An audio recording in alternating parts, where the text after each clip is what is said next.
जय हिंद दोस्तों जिस प्रकार के समाचार अफ़गानिस्तान से आ रहे हैं कि तालिबान का एक तरह से कब्ज़ा हो चुका है काबुल पर भी, और गवर्नमेंट ऑफ अफ़गानिस्तान लिटरली गिर चुकी है।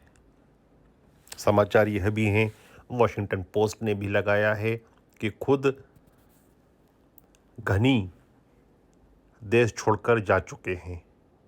और आप याद कीजिए, ये बातें मैं काफ़ी दिनों से कह रहा था। मैं ये कह रहा था कि जिस प्रकार से एक एक करके जो सूबे गिरते जा रहे हैं और बिना लड़े भी कई जगहों पर अफ़गान नेशनल आर्मी सरेंडर कर रही है, पावर दे रही है तालिबान के हाथ में, इसका मतलब यह भी मान सकते हैं कि behind the curtains big power के साथ कुछ डील हुई है जो दुनिया को नहीं बताई गई है।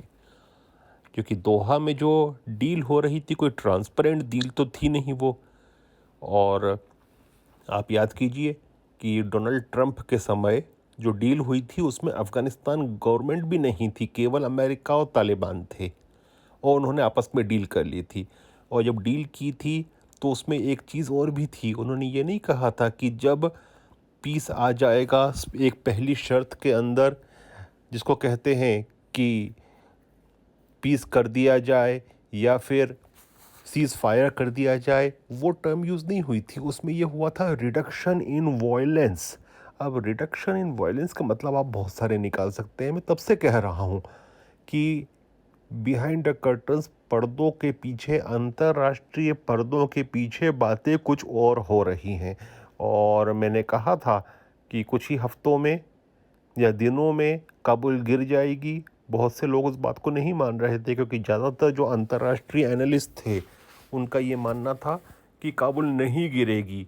लेकिन मेरा ये मानना था कि मुझे लगता है कि गिर जाएगी, क्योंकि अमेरिका से ऐसा लगता है कुछ ना कुछ डील हुई है।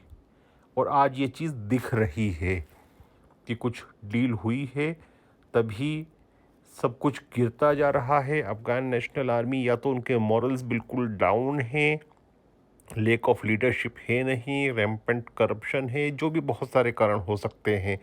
लेकिन अमेरिका ने भी जो बॉम्बिंग की थी, B-52 बॉम्बर्स भेजकर एक दो बार की, उसके बाद बॉम्बिंग नहीं हुई। उसके बाद जो बाइडन का जो वक्तव्य आया था कि Afghans have to fight their own war, एक तरह से उन्होंने ये कह दिया था। और जिस तरह से अमेरिकन बाहर निकले बगराम एयरबेस पर रात को 3 सवा 3 बजे, बत्तियां बंद करके निकल गए चुपचाप से, तो ये दर्शा रहा था कि दिख कुछ रहा है, हो कुछ रहा है। और आज वो चीज़ें सामने आ रही हैं। मुझे समझ में नहीं आ रहा था कि सुशांत सरीन जी के अलावा भारत के किसी भी जो इंटरनेशनल एनालिस्ट हैं वो मान नहीं रहे थे कि काबुल इतनी जल्दी गिर जाएगी। केवल सुशांत सरीन जो थे ना, वो मान रहे थे। और मुझे लगता है भारत सरकार ये सब चीज़ें देखकर तभी वेट एंड वॉच की पॉलिसी को अपना रही थी। भारत सरकार ने बहुत सही किया कि कोई भी जल्दबाजी में स्टेप नहीं ली। और अभी भी मुझे लगता है भारत सरकार का जो नपातुला रिएक्शन आ रहे हैं वो बहुत सही आ रहे हैं, क्योंकि अभी चीज़ें बहुत सारी चेंज होनी हैं। Change in sense, great powers क्या करेंगे, यूएनएससी में क्या होगा, और यूएनएससी में भारत भी सदस्य है, तो हमारे पास बहुत सारी चीज़ों में लेवरेज है। फिर यदि कुछ ना कुछ सेटलमेंट होता है कि अफ़गान गवर्नमेंट के कुछ नुमाइंदे भी रहते हैं पावर शेयरिंग अरेंजमेंट में, तालिबान की जो सरकार बनती है, तो हमारे पास जो पुरानी सरकार के नुमाइंदे रहेंगे उनके पास उनको लेकर एक लेवरेज है उसमें, चाहे अब्दुल्ला हो या दूसरे हों, जो भी होते हैं, तो हमारे पास एक लेवरेज रहेगा।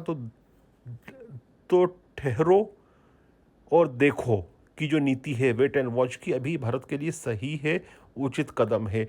लेकिन फिर भी एक बात मैं कहूँगा कि अमेरिका पर लोग विश्वास कैसे करें जब इस प्रकार से छोड़ छोड़ के भागेंगे। पहले साउथ वियतनाम में भी यही किया था कि जिन लोगों ने उनकी मदद की थी उनको छोड़ के चले गए थे।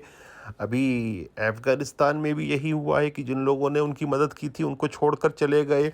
तो ये अमेरिकन थिंक टैंक्स को, गवर्नमेंट ऑफ अमेरिका को सोचना पड़ेगा। आज तो शायद जो बाइडन जो हैं वो पॉपुलर सेंटिमेंट जो है कि वहाँ से निकलना बेहतर है, उसको लेकर जा रहे हैं, जो कि हो सकता है कि उनको इलेक्टोरल फ़ायदा जो 2 साल में जो इलेक्शन आते हैं उनके कांग्रेस के, उसमें दे भी सकता है उनकी पार्टी को उनको।